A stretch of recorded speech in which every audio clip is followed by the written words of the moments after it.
So, yun, no? Kapakainin natin ang ating mga pusa. Ay, yung pusa lang, yung nanay lang kasi hindi pa nakain yung mga kuting. Ayan sila, oh. Ayan sila.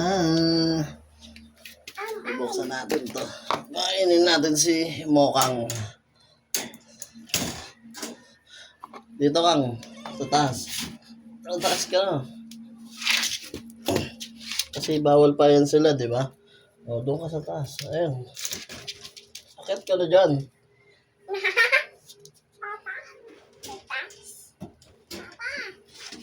Ayaw mo? O, sige, dyan ka na. After mo. O, yan na. Kain ka na dyan. Hindi pa naman nakain yung mga kuting mo eh. Ayan, mga kuting mo.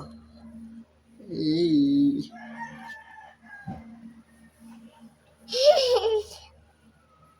Wah!